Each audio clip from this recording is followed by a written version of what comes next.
지금 여권 내부에 큰 싸움이 났습니다. 제가 이 이야기를 먼저 서두에 이야기하는 것은 뭐 때문인가 하면 이 선거는 산술적인 합계로서 이기는 게 아니라 그야말로 믿음으로서 그 믿음이 다른 사람의 마음에 전파되어서 그래서 결국 승리하게 되는 겁니다. 자, 한국의 1인자인 윤 대통령과 2인자 격인 비대위원장 한동훈 이 두 사람 사이에 지금 싸움이 벌어져가 물러나라, 못 물러나겠다 지금 이러고 있습니다. 참으로 괴이한 일이고 있을 수 없는 일이 벌어지고 있습니다. 자, 여기에는 무엇 때문에 그러는가 하면 윤 대통령이 한동훈을 비대위원장으로 시킬 때는 저 친구는 검찰에서도 내 밑에 있었고 내가 이 정권 들어서 법무부 장관을 시켜줬으니까 어떤 식으로라도 어떤 자리에 앉혀놓더라도 나를 대신해서 잘 관리할 거다. 자, 한마디로 말하면 바지 사장 역할을 충실히 수행할 거다라고 생각하고 앉혔겠죠. 그죠? 근데 이 사람이 앉고 나서 보니까 윤석열이고 김건희고 나는 모르겠고 나는 이번 기회에 내 사람을 많이 박아서 대통령이 되는데 더 나은 위치에 가 보겠다. 이 마음이 좌우되면서 그 다음부터는 이제 그 폭탄주로 맺은 그 수십 년 검사의 인연이 순식간에 박살이 나면서 못 물러나겠다고 지금 그러지 않습니까? 국민을 향해서 가겠다라고 이렇게 말을 합니다. 그래서 저걸 보면 국가의 최고 권력과 그 2인자 간에 자기의 욕망 달성을 위해서 그렇게 하기 위해서 그동안에 있어 왔던 수십 년의 인간관계 한때 보면 그 문재인 때 나왔잖아요. 가장 많이 문자 메시지를 한동훈하고 한 사람이 누구였습니까? 김건희 여사였죠. 아니 문자 메시지를 가장 많이 한 그런 사이에서 오늘날 내가 살겠다고 김건희를 매장하겠다라는 그 자기 척근을 갖다가 부추기고 있다라. 그래서 지금 용산에서는 집에 가라 이러는 거 아니겠습니까? 그래서 제가 오늘 이 말씀을 드리는 거는 이 선거라는 것은요 그야말로 아름다운 일이 아니라 참으로 솔직히 말하면 민주주의의 꽃이 아니라 추악한 일입니다. 저는 37에 선거에 한번 나가서 떨어져 본 적이 있어요. 그래서 그 이후에 이 선거라는 부분에 대해서 어지간하면 제 마음이 타락할까 봐 선거 근처에는 지금 잘 안 가려고 하는 사람입니다. 근데 여러분이 하나님을 믿고 내 이웃을 내 자신처럼 사랑하는 이 믿음의 신자로서 이 당을 만들고 그래서 그 당이 이제 어떤 목적으로든 이 원내에 진출하고 그러면서 이 나라가 기독교 민주당 같은 그런 결국 그런 어떤 이 정당을 만들어서 그거 가는 것은 저는 그게 결코 나쁘지 않고 아주 안정적이라고 봅니다. 정치인들에게 맡겨서 정치하는 것보다 차라리 그 유럽이나 또 미국에서도 보면 민주당이든 공화당이든 기독교적 전통이 깊숙하게 개입되어 있죠. 그래서 원래 이 서구 사회의 발전의 과정이 기독교와 정치는 떼놓아야 떼놓을 수 없는 그런 관계를 가지고 왔습니다.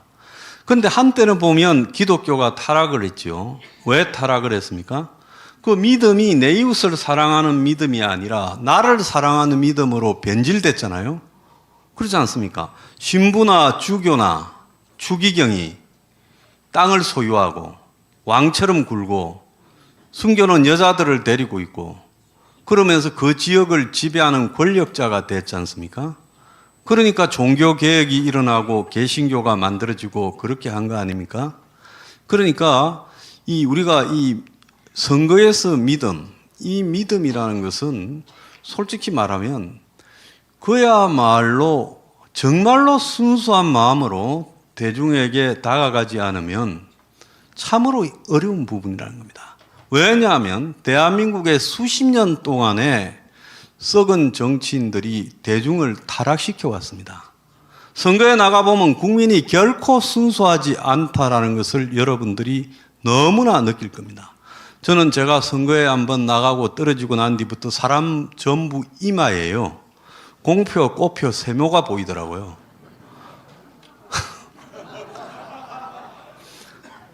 그때만 해도 밥도 많이 샀습니다. 저 사람은 나한테 밥을 얻어먹고 나를 찍었을까? 그래서 제가 이 고향을 더 이상 잊지를 못하고 떠나왔습니다. 그래서 선거라는 것은 정말로 어떻게 보면 정치인들이 대중을 선동하고 왜곡시키고 또한 타락시키고, 대체로 보면 선거판에 뛰어든 대중들은 성실한 우리의 소시민적인 이웃이 아니라 정치 브로커들입니다. 정치 브로커가 따로 브로커 자격증이 있는 게 아니라 부동산 중개업을 하시는 분이 브로커가 되고, 식당을 하시는 분이 브로커가 되고, 세탁소를 하시는 분이 브로커가 되고, 다 그냥 우리 주변에 같이 살아가는 분들이 다 브로커가 되는 겁니다. 그래서 제가 좀 생각을 여러 번 했어요. 저도 혁명 21이라는 정당을 만들어서 대중을 계몽시키고 수십 년이 걸리고 100년이 걸리더라도 서민을 위한 사회개혁을 5+3 정책이라는 부분을 가지고 우리가 한번 해보자라고 생각을 하고 하다가, 이번에 자유통일당하고 힘을 합쳐야 되겠다 이렇게 생각을 한 부분은, 여러분들이 저희들보다 한 24년 이상 이렇게 선거를 오래 먼저 뛰어드셨습니다. 그리고 그걸 바로잡기 위해서 하나님의 정신으로 굉장히 노력하고 애를 써 오셨어요. 자, 그렇다면 우리도 가는 길이 앞날이 천리 만리 이렇게 먼 길이지만은 여러분들 우리보다 더 앞서서 고생을 하셨기 때문에 우리가 이번에는 여러분들을 도와드리는 게 맞다, 그것이 당연한 도리다라고 생각하는 겁니다.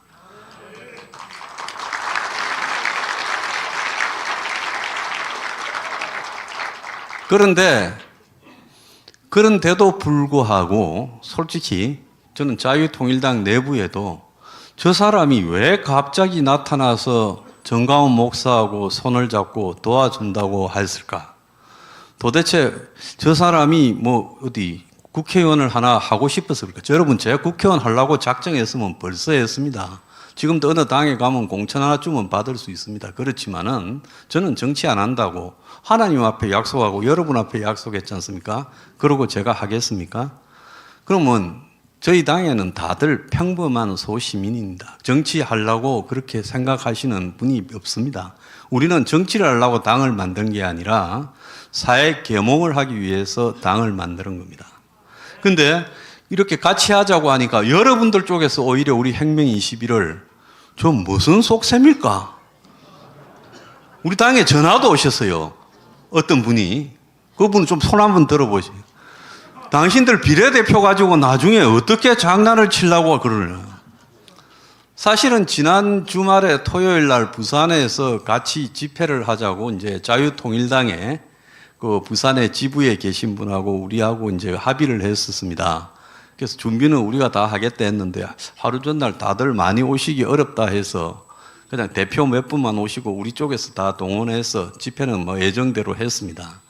그래서 제가 이 당부드리고 싶은 것은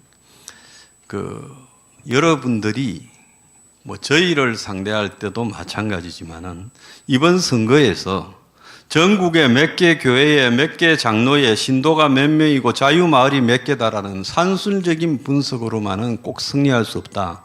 거기에는 진짜로 믿음이 추가돼야 된다. 그 믿음은 뭐냐? 내 이웃을 내 몸같이 사랑하라는 그 정신의 바탕이 든 믿음이 있어야 됩니다. 여러분, 뭐 때문에 국회에 들어가려고 하십니까? 저 썩은, 솔직히 말하면 정치하는 사람들은 그야말로 삼류 양아치적인 급인 인물들입니다. 그 썩은 판에 뭐 때문에 당을 만들어서 들어가겠다고 그렇게 애를 쓰십니까? 그러려 그러면 여러분들이 제일 먼저 생각해야 될 것은, 우리는 무엇 때문에 정치를 해서 그렇게 지금 10수년 동안 정치판에 진입을 해서 거기에서 길을 열려고 노력하는가 하는 데 대한 원론적인 의문을 가지셔야 된다. 저는 그런 생각을 해요. 부활이라는 그 영화가 있습니다. 예수님이 사망하고 부활하는 과정을 다룬 영화인데요. 거기에 보면 그 로마의 빌라도 총독의 오른팔인 클로비우스라는 호민관이 예수님을 갖다가 십자가에 못 박고, 그래도 그 사람은 나름 아주 나쁜 사람은 아니라 인간에 대한 연민은 있는 사람이라서 예수님이 빨리 숨지지 않고 돌아가시지 않으니까 육신이 롱기누스 창으로 빨리 돌아가시게 도와주기도 하는 그런 사람이죠. 근데 나중에 시신이 사라졌어요. 난리가 났죠. 시신을 찾아라고. 그러면서 그 시신을 찾는 행방을 쫓다가 예수님 부활을 목격하고 예수의 12제자와 똑같이 완전히 새로운 회심을 하는 그런 인물을 다룬 영화지요. 자, 거기에 보면 예수를 믿었던 12제자보다도 그 예수를 죽였던 그 로마의 호민관이 어떻게 보면 더 빨리 예수님을 부활을 믿는 그런 모습이 나옵니다. 자, 이 바울, 사도 바울 잘 아시죠? 그분은 생전에 여러분 뭐 저보다 훨씬 잘 아시겠지만은 예수님을 만난 적도 없고 또 예수의 12사도라고 부르는 제자들을 만난 적도 없어요. 예수 믿는 사람을 때리잡으러 다니던 그런 이 마귀 같은 사람이었지 않습니까? 근데 그 사람이 어느 날 노상에서 예수님이 왜 너는 나를 박해하느냐라는 말을 듣고 그 노상 회심을 해가지고 그때부터 믿음을 전파하는데 그 양반이 다닌 키로수가요, 세 차례 전도 여행과 로마를 포함해서 2만 킬로를 다녔지 않습니까? 길도 없는 시대에 2만 킬로를 다녔어요. 서울, 부산에 50번 왕복한 거리죠. 자, 그랬는데 그 사람이 그 로마의 지하교회에서 교인들과 숨어서 이 기독교를 전파할 때 그때 어떻게 했습니까? 네로가 로마를 불태웠지 않습니까? 그리고는 기독교 신자들이 했다고 기독교 신자 두목 잡아와라 해서 감옥에 갇혔지 않습니까? 근데 거기에 누가라는 의사 출신 또 사도 한 명이 이제 그 면회를, 돈을 쓰고 백을 써서 감방으로 면회를 가지 않습니까? 자, 탈출할 기회가 있고 구하러도 왔는데도 탈출을 거부하고요. 자기가 예수님을 전도한 모든 기록들을 남기고 그리고 자기는 참수형을 당하지요. 기꺼이. 왜? 자기의 기록을 남기고 참수형을 당해야 자기가 비로소 예수님 말씀을 이렇게 이 마음을 회심해서 떠들고 다닌 모든 것들이 입증이 된다라고 생각을 해서 그렇게 했던 겁니다. 그래서 제가 그런 모습들을 보면서 그 바울이 남긴 이 누가복음하고 사도행전이 지금 오늘날 신약 성경의 핵심 아닙니까? 자, 그때 보면 과연 로마에서 기독교를 믿는다고 박해를 받으면서 그 콜로세움 같은데 사자먹이가 되던 그런 신자들이 어떤 생각으로 정말 이 총과 칼을 들고 싸우지 않고 그야말로 기꺼이 사자의 먹이가 되면서 죽음을 감수하면서 전도를 했을까? 자, 이런 어떤 사랑의 마음을 가지고요, 이 대중들을 설득하고 노력하지 않으면 여러분들이 기성 정치인처럼 이번에 접근해서 표를 계산해서 우리는 이번에 몇만 표 넣고 몇 표를 얻는다 하면 결과가 좋지 않을 수 있습니다. 그런데 여러분들이 그러지 않고요, 정말로 우리는 무엇 때문에 정치를 하는가라는 그 목적의식이 여러분 머릿속에 이렇게 완전히 재정립이 되어서 과거의 초기 교회에 목숨을 물어서고 이 전도를 하던 그 심정으로 들어가서 이 가난한 서민들, 이웃들을 위해서 우리가 땅을 만들어서 그 사람을 위해서 좀 더 나은 세상을 만들겠다라는 그런 신념으로 여러분들이 온 사방에 퍼져나갈 때 한석 두석이 아니라 언젠가는 집권도 빨리 할 수 있게 되겠죠. 저는 그런 마음들을 갖다가 시간이 나던 대로 계속 다져달라. 여러분들은 기성에 그야말로 권력과 탐욕에 눈이 멀어서 집권을 해야 되겠다라는 그런 분들은 아니지 않습니까? 예.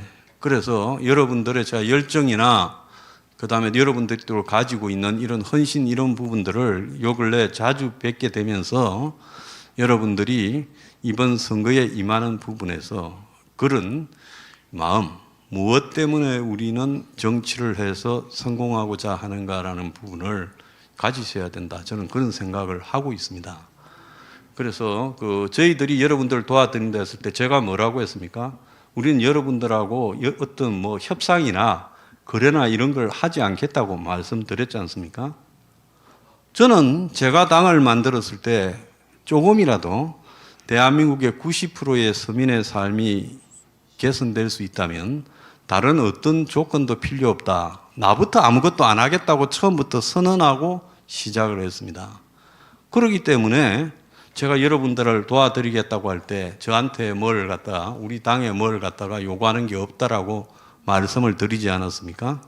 자, 그런 측면에서 우리가 초심을 잃지 않고 제대로 된 믿음을 가지면서 선거에 임하는 것이 굉장히 중요하다.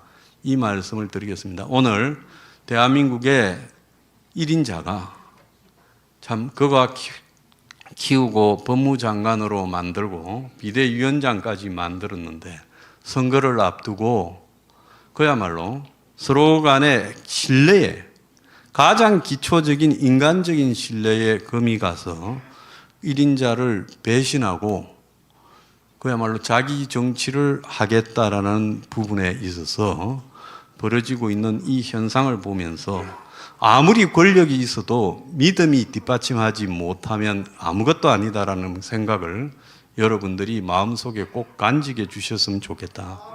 예, 저 그런 생각을 합니다. 그래서 마지막으로, 감사합니다. 저희 행명 21이 주장하는 것은 서민을 위한 세상을 좀 더 만들어야 된다. 국민의 90%가 서민이라고 했죠. 한국에서 집 포함해서 순자산이 10억이 안 되면 서민이지 않습니까? 그죠? 집만 한 개에도 한 7, 8억, 그래도 좋은 집도 아닌데 10억 이하라고 그러면 다 서민입니다. 그럼 90%가 서민인데 그러면 정치인이 표를 갖다가 바라고 정책을 세운다면 90%의 서민들을 위한 그런 정책을 만들고 그 사람들을 위한 주거 정책이나 그 사람들을 위한 이 사교육 정책, 사교육을 폐지하는 정책이나 그 사람들을 위한 보육 정책이나 그 사람들을 위한 그 요양 그리고 간병 정책이나 또 그 사람들을 위한 일자리 정책이나 그 사람들을 위한 외노자 정책이나 그 사람을 위한 각종 AI나 자동화 정책을 이렇게 제안하는 부분이나 또 그 사람들의 이 안전, 국가의 안보를 위해서 핵을 독자 개발하는 정책이나 이런 것들을 하는 것이 지극히 당연하죠. 그런데 실제로는 어떻게 되어 갑니까? 이거는요, 1인 1표가 아니라 돈 1억의 1표입니다.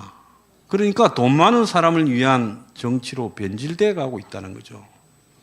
그러니까 실제로 모든 국가의 정책은 돈이 많은 소수를 위한 방식으로 기득권을 위주로 가게 되고 90%는 그야말로 둘러리로 전락해서 선거 때 한 표 찍어주는 장치로 그냥 흘러가는 겁니다.